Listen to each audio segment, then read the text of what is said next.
You may have realized that being healthy feels different than it did in the past now that you're over 50. If you want to maximize your health potential but don't have time to read through overwhelming pages of Google links, this is the show for you. Welcome to Healthy Tips After 50.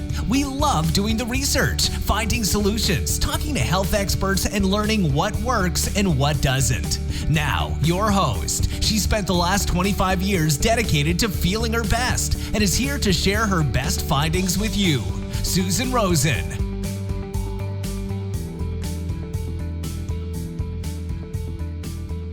Hello, everyone. This is your host, Susan Rosen. And today my guest is Dr. John Lewis. He has some very interesting things that he did and where he's taken all of that now. And I'm going to ask him to introduce himself and tell us a little bit more about himself and what he's doing now. Hi, Susan. Thank you for having me. Thank you for having me, Susan. It's nice to be here with you and your listeners. Well, I'm a physiologist by training, and I've had a long interest in, actually started out, if you can call exercise or sports as, loosely a part of health, but earlier in my life, more interested in like performance as opposed to really strictly health, and then shifted into health as I got older into my 20s. But then I sort of morphed from the physical activity exercise side to nutrition, which is what I've really focused on for most of my career. And I spent about 20 years full-time at the University of Miami Miller School of Medicine I was running clinical trials in nutrition, dietary supplements, exercise training, and worked a very long time really in the trenches of running these clinical trials, which is definitely not for the weak of heart. I mean, if you think you can only work 40 hours a week and, just kind of be sort of half focused on what you're doing, you're not going to survive very long. But I got to a point about 6 years ago where after making some discoveries in some of the research that we conducted, plus just sort of doing an inventory of myself of what I wanted for the rest of my life and where I thought my life should go. I looked around at some of my colleagues and gosh, even some of them in their 80s, if you can believe that. I mean, people that had been doing, that kind of work in academics for 50, 60 years. And I just thought, man, that's not me. I mean, it's so dependent on begging the government and foundations and even individuals for funding. And after 20 years, I'd had enough. So I left academics full time. I still have a voluntary appointment at the university, but I left full time, and I really wanted to focus on my dietary supplement ideas and turning that into a business and taking some of these incredible discoveries we made to the larger community. I felt like being in academics was a bit of a hindrance in terms of what I could do and what I could say, whereas opposed to being, in business for myself, I felt like I could really get to a larger audience eventually. Now, that hasn't been a bowl of cherries either. I mean, being in business for myself is kind of like in a sine wave. You're up and down, you have your peaks and your valleys, but I have very good science. My products help people, and those are the two most important things compared to most dietary supplement companies out there. And I feel like I'm doing it the right way. I'm not trying to just be a slick marketer. And with all due respect to people that really know marketing, I don't. I mean, I'm learning as I'm going through this process, but it's not this foundation of, my mission or my purpose is science-based, and it always will be. So anything that I sell is what I take, my family, close friends, anyone who I know in my life, in my own circle, that I would recommend to them. So, this is not anything about me saying or doing things that I'm telling the world, and then meanwhile, I'm not doing for myself. So I exercise, I exercise every day. I eat a certain way, I supplement, I do all these things that I talk about in my work. And so I feel like, being that kind of model for other people is very important. And that's what I think that type of credibility is sorely needed. And especially in today's day and age of, so many mixed messages in the media. People are constantly wondering, especially when it comes to things like weight loss. Of course, that's a terrible area when it comes to, so many people today who are either overweight or obese. It's just staggering. And people are obviously confused. So I want to be the opposite of that, in the sense of anything that anyone hears me say that I would recommend to people to help improve their health is certainly what I'm doing for myself. So that to me is very important, having that level of credibility and trust that people who get to know me understand and say, hey, yeah, that guy does, what he says he does. So and I spent, that 20-year period, I published about 100, and I think I'm close to about 190 peer-reviewed articles in my career. Lectured all over the world. I'm hopefully releasing my first book sometime this year. After many years of talking to people about my work and saying, well, here I've got this article that we published on whatever, and unfortunately most of the time that didn't really work too well. And so I thought, well, how can I put my thinking cap on. I thought, well, how can I better connect to lay people, basically what resonates with lay people, and so typically it's a book. I mean, if you write a book, you have that level of connection with people that are not scientists or not health professionals. So I've been working on that for the last couple of years, and I think hopefully in the next 6 or so months, maybe by the end of the year, I'll have that ready to be published as well. So again, Susan, it's all about providing what I think is good information, credible information, and even more importantly, information that actually helps people. Because again, whether you're talking about obesity, heart disease, cancer, diabetes, Alzheimer's, depression, I mean, they're just, as you know, so many chronic diseases running rampant today, and they all have a base in lifestyle or behavior, which, taking that one step further is all about what we stick in our mouths. And so we're just really I think we're at a crossroads where we really have to get people to understand, the value of what you put in your mouth and how that ultimately leads to who you are every day and how you function every day. And I just think most people they don't get it. They completely ignore all of that. And so that's part of what I do is, helping people to understand the value of health, but also through some very specific recommendations related to some of the research that I've done, if you'd like to talk more about that as well. Oh yeah, no, for sure. Well, and the other thing that comes to mind when you're talking about, people taking things or not taking things or whatever, and I'm probably just as guilty of this as a lot of people. I take way too many supplements. Okay. Way too many supplements. I'll read about this. Oh, that's, I need that. Oh, read about this. Oh yeah, that's another, and then my husband will find some and it's like, and then he'll stop and he'll look at me and go, we get too many of these. We got way too many. And it's like, yeah, I know, and then there's things I used to take. I don't take those anymore, but I've got new ones that I'm taking. It's boy, it would I'll look forward to your book, because it would be wonderful to have something where I just went to and said, okay, here's the 6 things that I need to take, and that's it. Well, that's an interesting thought. I don't know. I don't know. Or at least to start with. How's that? To start with. Well, right. So maybe we're not taking too many. I don't know.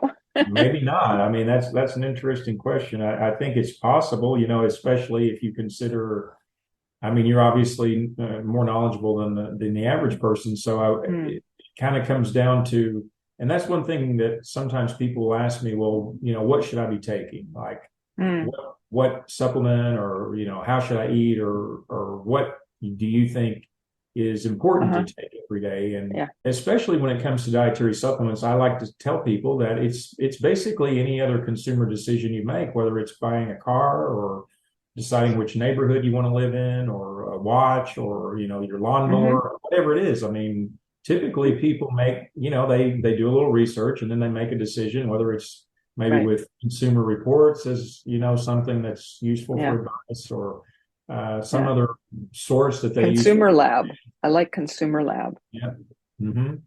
So I tell people, do your homework as well. I mean, look at companies that support their products with research. I think that's very important. Again, and that's what I'm doing with mine.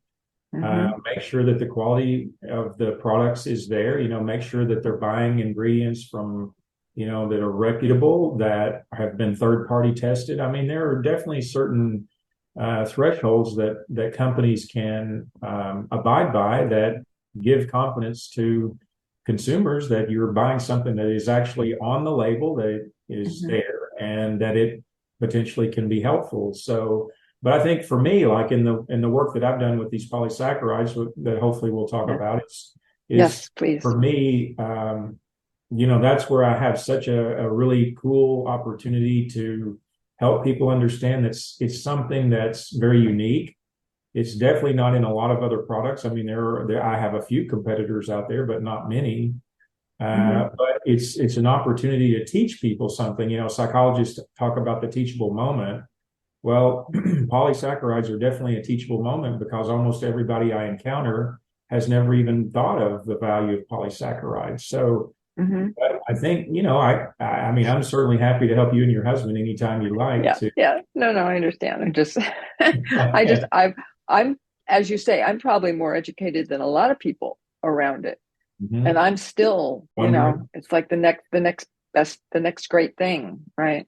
Oh yeah, this is supposed to be great, So, but yeah, we could go down that road for a while, but I am interested to hear more about the polysaccharides and what you've found with that and how that has kind of turned what you're working on around. So, well, first of all, I want to acknowledge two people that introduced me to the importance of these polysaccharides. One from aloe vera, Dr. Reg McDaniel, and the other one from rice bran, Miss Barbara Kimley. Both of these people completely opened my eyes. I mean, what I learned in graduate school in biochemistry about polysaccharides might have been a half a lecture. I mean, it was hardly anything. Maybe.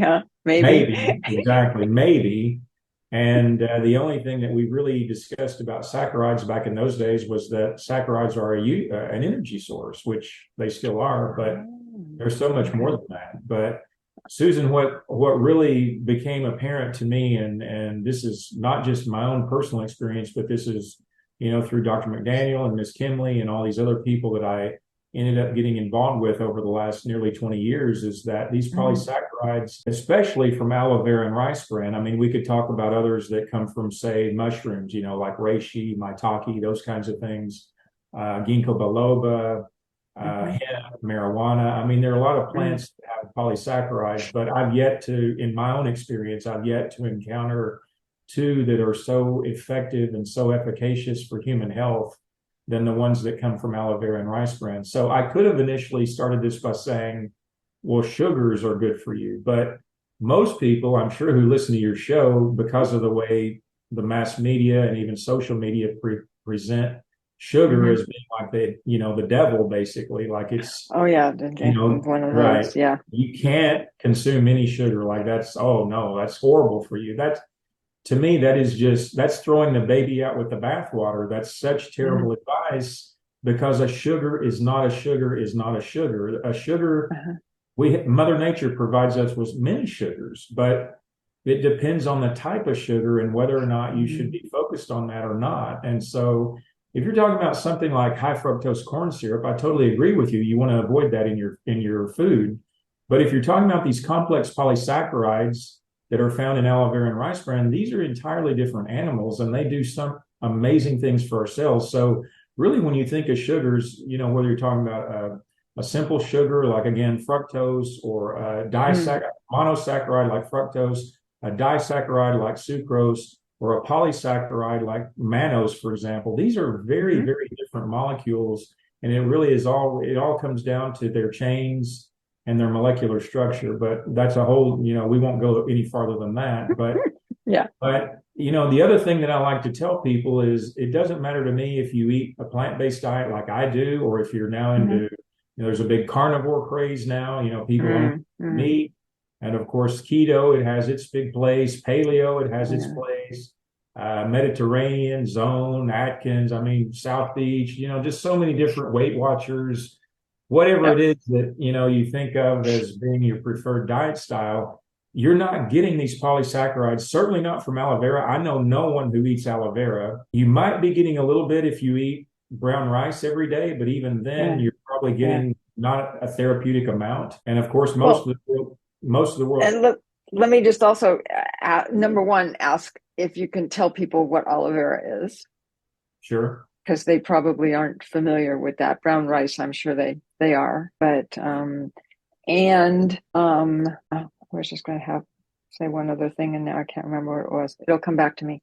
Yeah. So tell us a little bit more about Sure. what those are, or unless that was further along in your that's conversation. Okay. No, that's fine. I was just going to say that, just to finish that last point, most of the world prefers to eat white rice. And so when rice is milled, the bran is stripped off, and most of the time the bran ends up getting fed to livestock. So actually the animals, cows, pigs, chickens, whatever, they're eating the rice bran, which is the best part of rice that Mother Nature provides to us. And then meanwhile, they're eating the white rice, which is, just very simple sugar that doesn't really have much more nutritional value than that. But the aloe vera has been used by humans for thousands of years, basically since recorded history. But most people think of the use of aloe vera just for a sunburn or a cut or a wound, something topically. But that gel is 99% water. So to get the polysaccharides from the aloe vera gel, you really need to strip all of that water out of it. And then what you're left with is the polysaccharides or anthraquinones. I mean, there's certainly other nutrients, phytonutrients in there.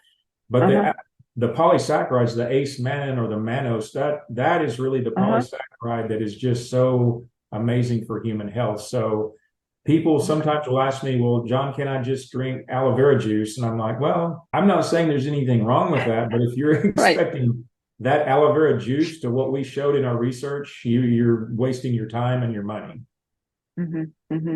Yeah. That's kind of you can drink anything you want, but it depends on what you're trying to get.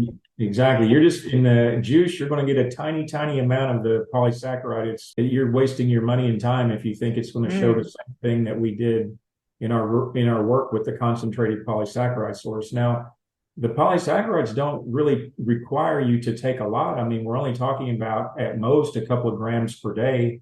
I mean, we're not even talking about having, it's not like you have to eat a whole meal of these aloe polysaccharides or the rice polysaccharides. It's not anything like that. But that also is indicative of how effective these things are, that you can take these concentrated minimal amounts and then have such dramatic effects on the body. But aloe vera and rice bran, I would put up pretty much against any other two plants in the plant kingdom in terms of their impact on human health. Yeah. Well, I've always known that brown rice has a lot more nutrients, period, than white rice. White rice it's like eating white bread. Right. Exactly. Yeah. I mean, white flour may taste good in some certain things, but it certainly isn't giving you anything other than maybe some things you don't need. But interesting. So are you, sorry, I'm thinking in 5 different directions here. That's okay.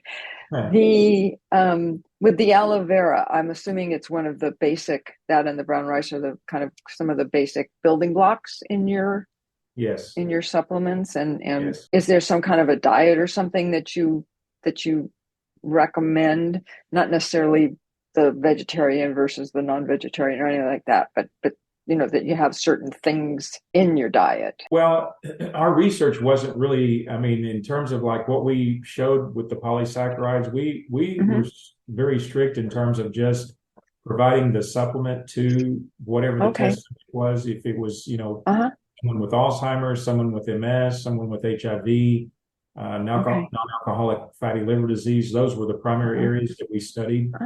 But when we were running these clinical trials, we didn't mess with people's medications, diet, exercise, movement. We really didn't, because if you manipulate too many variables at the same time, then you don't know what happened, because it's hard. Well, you don't know which one. That's right, because you don't know then which one is having the real or true effect, if there is such an effect. So in our work, whether we were looking at nutrition or supplementation or exercise, we pretty much only stuck to one at one time. We didn't look at multiple interventions going on at the same time. But in general, if you were asking me about diet, I mean, obviously this is my 26th year of eating a plant-based diet. I would recommend eating as many colors as you can. I mean, usually that's the simplest way to get people to understand variety in the diet. So, pick and choose as many different colors, your red, your green, your purple, your yellow, your orange, all the different colors. And then that way, that you're getting a wide variety of different nutrients and phytonutrients. And I think, that pretty well covers it for most people. I mean, certainly we could get more specific than that, but I think using the color scheme approach and just picking different colors, and then of course, limiting as much processing you can as, for the most part. I mean, certainly that plays a role as well. The more something is processed, it's like the old example of, using a baked potato versus a potato chip and, what happened in between. So, depending on what you're looking for, I mean, it could make a huge difference in terms of the nutrition that you end up getting from that food, depending on the form that you're eating the food in. Yeah. Well, and overcooking that, I don't think it's as bad now. Right. But it certainly was when I was growing up, mushy vegetables. That's why nobody ever ate them or wanted to eat them, if they taste as bad as as what you're getting. Sure. So I've read, and you can tell me if this is incorrect or correct, that it is better with a lot of vegetables just to kind of very slightly cook them. It makes the nutrients and everything in there more accessible than eating it when it's raw. Is that correct? It depends on the food, right? I mean, like tomatoes, for example, their lycopene is more bioavailable if they're stewed or cooked as opposed to raw tomatoes. And of course, we're talking about beans, we mentioned rice, potatoes, these are things that have lectins when they're raw. So it could potentially be very toxic if you try to eat a raw bean. So you want to cook those so the lectins get broken down and then they're no longer an issue for digestion. But certainly there are examples of things that, yes, I think even like steaming broccoli, the endos are more bioavailable if you steam it as opposed to eating the broccoli raw. So yeah, there are definitely examples of comparing the different nutrients and certain key phytonutrients depending on if you're eating the food raw versus cooked. But to your point about overcooking, of course, you can definitely increase the carcinogenic material of especially meats. If you cook meat, like grilling meat is a bad thing to do. I mean, if you're going to eat meat, like don't grill it. That's the absolute worst way to eat your meat because you're turning the fats into very carcinogenic material. It's kind of like makes sense. Eating grilled meat is kind of like the equivalent of smoking cigarettes. You're getting all these carcinogens in grilled meat as opposed to, baking it or some kind of a cooking method that doesn't require such high heat. Okay. Yeah. Interesting. Yeah. We don't do a lot of meat. I eat cheese, but I only do goat. I can't do cows. Okay. I can't eat things that come from cows. Too much of an allergic reaction to them. Oh yeah. Well, we could do a whole show just on breast fluid from cows. I mean, I've given quite a few lectures over the years about dairy and the problems associated with dairy for human beings. It's tragic what people are doing to themselves with dairy. It's really not. It's not intended for humans. Yeah, I know. I do goat cheese, which is a little more accessible than the cow stuff. But it's and it's interesting because what just came to mind, which is not exactly a totally different subject, but it's interesting how there's a lot of like pork, but you don't see any pork or pig dairy kinds of products. It's all meat. It only just, I've been eating it for a long time, and it never occurred to me that there's no cheese, there's no interest. Yeah. Right. Huh. I wonder if they. Oh well, nothing. Sorry, I'm going down a different rabbit hole. So tell me a little bit more about polysaccharides, how you work with them and put them into your supplements, and how how it's recommended to take them, and with what people can expect to have that help with? Sure. Well, if I may, I'll summarize a little bit of the research that we conducted to kind of establish the base, and then that way people will have a better idea of what it is that I'm referring to. But we ran, as I mentioned, several clinical trials. The two in Alzheimer's and MS were really the foundation for the aloe vera. The ones in HIV, non-alcoholic fatty liver disease, and then another study in healthy people. Those were more on the rice bran side, but nonetheless, they showed consistent effects over time. So I don't know if you've had any family member affected with Alzheimer's disease. I grew up very lucky. I mean, my grandparents, aunts, uncles, my dad, they all died of basically everything but dementia or Alzheimer's. So I wasn't personally affected with it in my family, but man, after running that study, wow. I mean, what a horrible disease it is. It's just, to lose your mind. I mean, to still be here physically, but then lose your mind. Yeah. What a horrible that's it. state. Yeah. My father had Parkinson's. Okay. As did. He had the cognitive issues along with it, or he did? Yeah. And and again, 10 kids in the family, 4 of them, I think, got Parkinson's. Oh, wow. Which is kind of unusual, I think. Yeah. Well, it's right there with Alzheimer's and MS as being the 3 leading neurodegenerative disorders, as you know. And so we chose to run this trial. It was only because of the generosity of a family who had lost 4 members to Alzheimer's. They happened to see my colleague, Dr. McDaniel, that I mentioned, giving a lecture, and they were really encouraged by what he was doing with people with Alzheimer's and Parkinson's. And so the wife developed a relationship with him. And then she said, after getting to know him, and then she and her husband decided, hey, we've got some extra money. We'd like to donate to science. Wow. And we were very encouraged by what you're, talking about with nutrition. We'd like to help you in this work.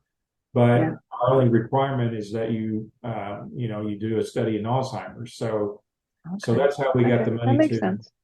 That's how we got the money to run the study. Well, anyway, we ran this trial in people with moderate to severe Alzheimer's, which is really the worst. I mean, they're the people that Big Pharma, they're not interested in them because they're too far gone, basically. And as I'm sure you can't turn on the news like every week or two, you'll hear some article about either something going on at FDA or, somebody else in a lab somewhere trying to come up with something for dementia. It's just practically impossible when you think of it's now the 6th leading killer of Americans. There's you can't even find consensus on what actually causes the disease. No. No one even exactly knows what really causes it, because when you're thinking, well, maybe it's the amyloid beta or the tau or the plaques or the tangles, but yet there are many people who have all those features, but they don't have it. And then there's another group of people who have the disease, but they don't have any of those features. Right. Yeah. So there's no cause and effect kind of relationship going on. Yeah. No, there's no true consensus to this disease. So it's truly a mystery. And again, that's why Big Pharma, I think, has chosen not to focus on it over these last few years. But anyway, the study, we looked at people over a 12-month period. We drew their blood at baseline in 12 months because we didn't have the budget to draw the blood every quarter, but we did the neurocognitive assessment every 3 months. So baseline, 3, 6, 9, and 12 months. And Susan, we ended up discovering some things that just completely blew us away. And oh, by the way, the psychiatrist and the other staff that we were working with, they were very skeptical because all they did was pharma studies. They didn't do nutrition. And they thought, well, you guys have some money. We've got a lot of patients. We don't think your product's going to do anything, but we'll help you. That literally, they told us that. We don't think nutrition's going to do anything here. If it works, great. Right. Yeah. So anyway, we start the study. We get everything approved. We get everything up and running. We get the first few people enrolled, and then over that first 3 or so month period, and these were people that were coming, they were either already living at the facility. It was a facility that had an outpatient center, and then it had inpatient for either people that needed nursing home care or like an assisted living facility. So it's a pretty big center that caters to elderly people and especially for dementia and Alzheimer's patients. And so, the people were there, they either lived there or they were coming there every day for like the daycare socialization. So these were people that, were very familiar with the staff and vice versa. And so as we start the study, we start enrolling people on the product. Within the first 3 months or so, after we've got like the first, say, 4, 5, 6 people enrolled, I start getting phone calls from caregivers. I start getting these kinds of messages of, oh, hey, Dr. Lewis, like my wife or my grandmother, whatever the relationship was, is now doing things that she hasn't done in some cases in years, like tears of joy. Oh. These people are calling me crying like babies, tears of joy of, how their loved one is responding. Now, and then I'm starting to get calls from the staff, like this previously very skeptical staff is now calling me, telling me very much the same thing, like, wow, I can't believe what Mrs. So-and-so is now doing, like, or what Mr. So-and-so is now doing, like, he or she has never done this ever, like. And so anyway, I'm, of course, at this point, I'm feeling optimistic and, it's making me feel good. So it takes us probably a couple of years, 2.5 or so to run the study. And then at the end, you compile all your data, you enter it, you clean it, you double check it, et cetera. And I'm getting the analyses going. And then sure enough, I'm thinking, okay, well, we've had all of these anecdotal responses. So let's see what the data actually show. It's one thing to get nice anecdotes, but as a scientist, you have to have, you can only rely on what the data tell you. Mm-hmm. So I start running the data, and I wanted to look at cognition first, because obviously for us, that was the most important thing to see. Did the cognition actually improve in response to taking the supplement? And remember, we didn't change their diet. We didn't change the medication. We didn't exercise them. Right. We didn't where they were living, any of that kind of stuff. Yep. Nothing. We didn't change any of that. All we did was introduce the supplement into their diet. And by the way, too, the caregivers were some of the most motivated people you've ever met in your life, because these people were literally desperate to try to find something that would help their loved one. Oh, God, yes. Because basically when you look at the 5 FDA approved drugs for dementia, they don't do anything. I mean, if you're lucky, they might delay decline for a few months, but then after that, you just keep falling off the cliff. No, somebody's making money on it. That's the only reason it's out there. That's right. Exactly. And so these folks, I mean, you want to talk about a more motivated group of people, I don't think you could find one. I mean, they're truly motivated to find something to help their loved ones. So anyway, I start running the data, and sure enough, at 9 and 12 months, we have clinically and statistically significant improvements in cognitive function. Wow. I mean, Susan, that just blew us away. So over that 12-month period, clinically and statistically significant improvement. Yeah, that's amazing. Statistical, which, sometimes you can show something statistically significant, but it's irrelevant. It doesn't matter. That's right. It doesn't mean anything. Yes. So exactly. That was like, that was one of those moments in my life where I wanted to run, strip off all of my clothes and run around the neighborhood, screaming hallelujah. I mean, it was like, this instant, you wanted to call and tell everybody you knew, right? Like this, this instant euphoria of what we had just discovered. I mean, it was just so rewarding. But in addition to that, we showed reductions in inflammation according to 2 markers called TNF alpha and VEGF, which are classically looked at in heart disease and cancer.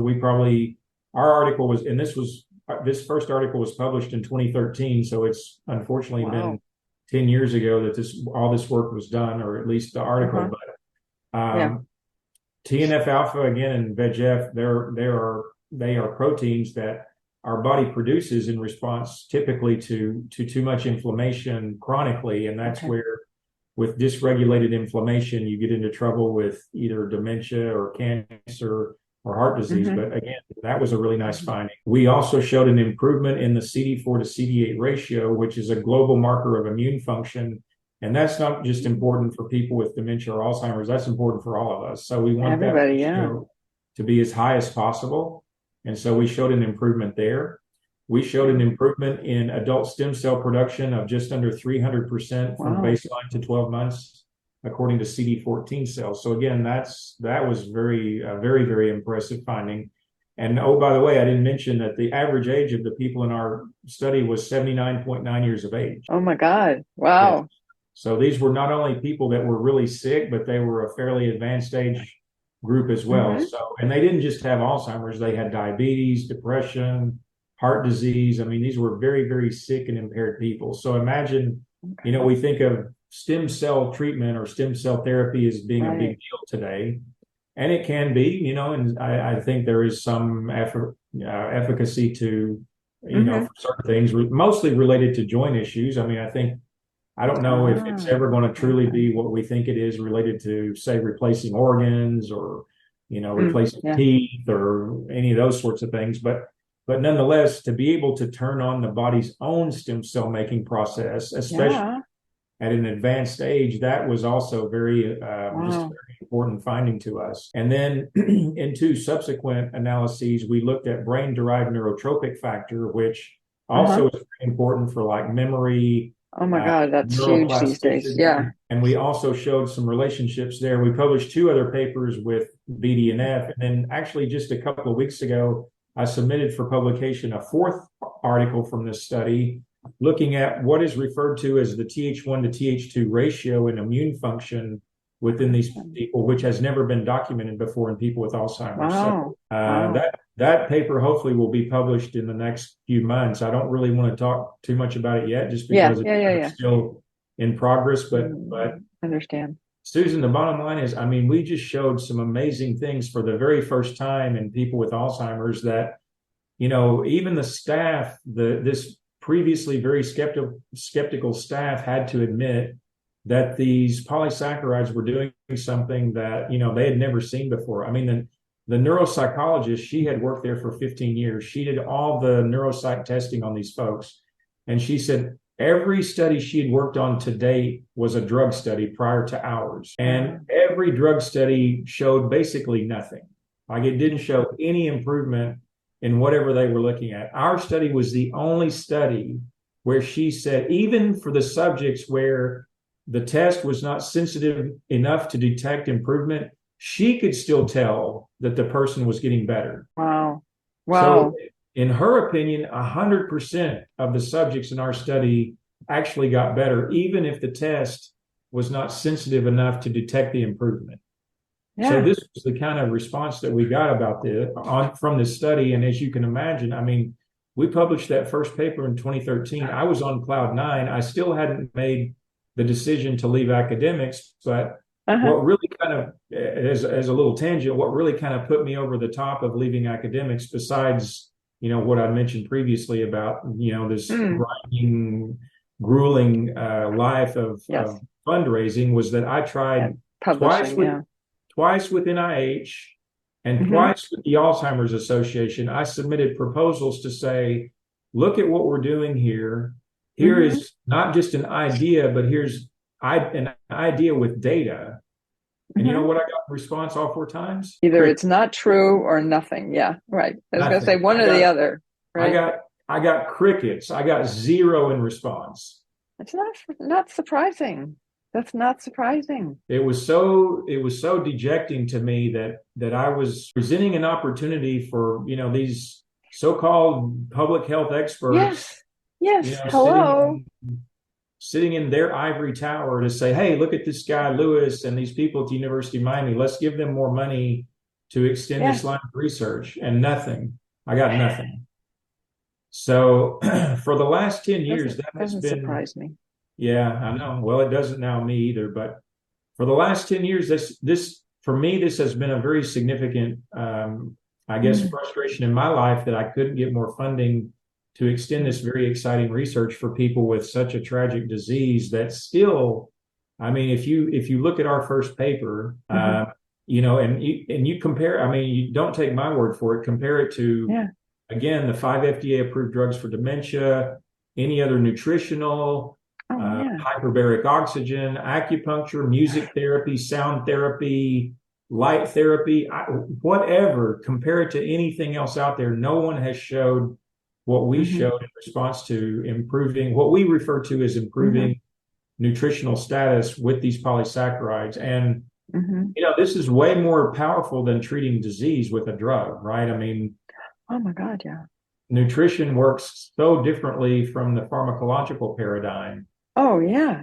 And better, And probably better. 99.9% of the time, because it's So something your body recognizes.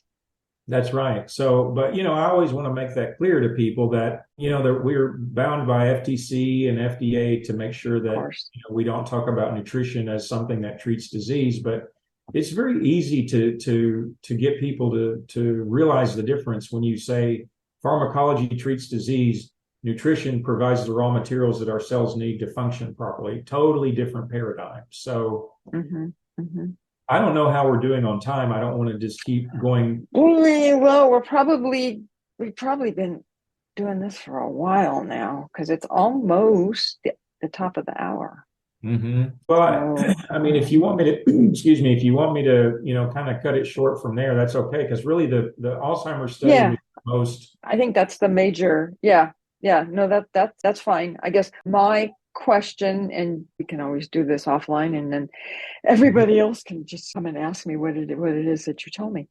Right. But I'm curious about, okay, so Alzheimer's, there's a lot of other brain, like we were talking about Parkinson's and some of the other, and even just, and I'll put myself out there right now, right? Which is that it drives me and my husband crazy in that recalling names of things Sure. or other memory stuff is just like, it takes me a while Mm-hmm.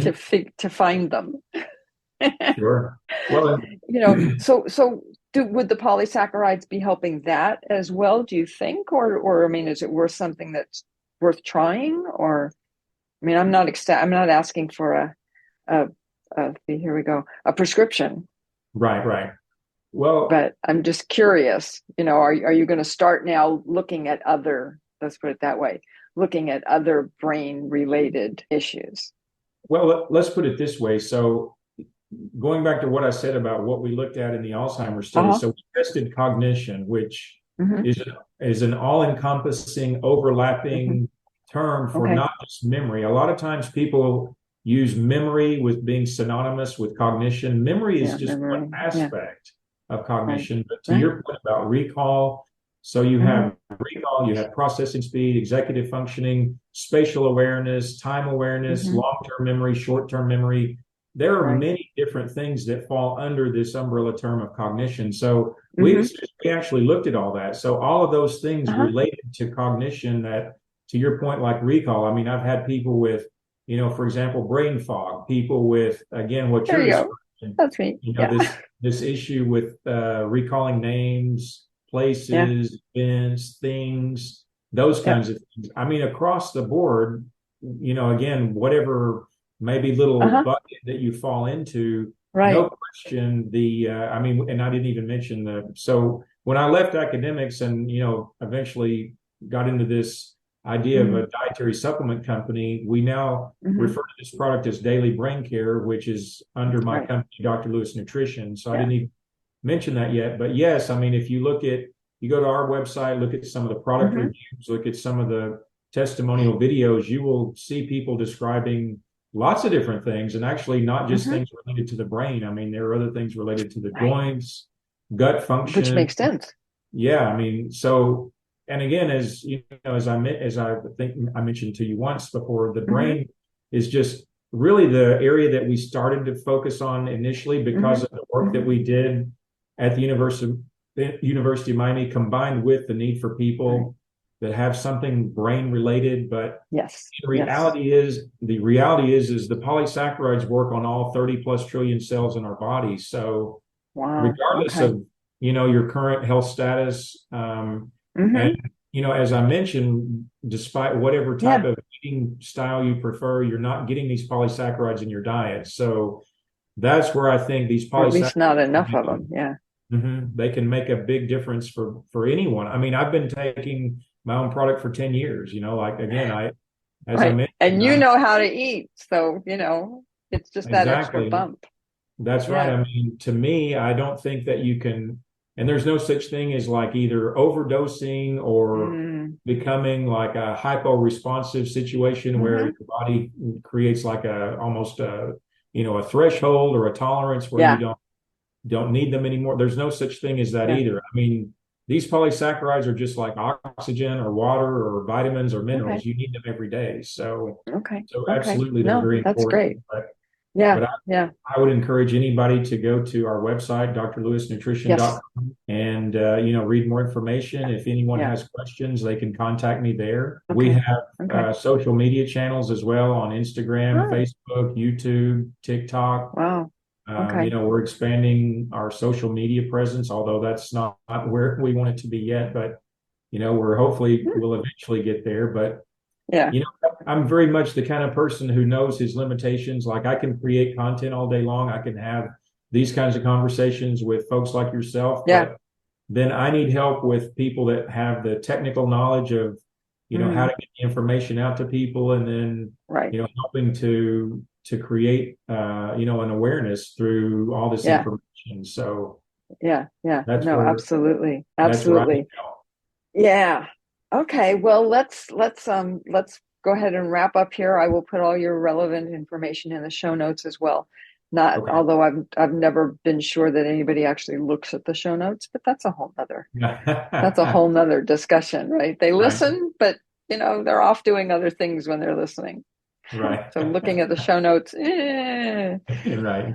So, anyways, okay. And I will say in wrapping up that, which I have to say, which is that neither of us are doctors in the medical giving medical advice, and they shouldn't be seeing this as medical advice. There's a lot of information out there that they can go and get to give them some more information. And I will see everybody next week. This has been Healthy Tips After 50 with Susan Rosen. To stay on the cutting edge of the most effective health strategies, subscribe to this podcast and let us know what you thought of the show with a comment or like on iTunes. Visit healthytipsafter50.com for this episode's show notes, more resources, and free offers.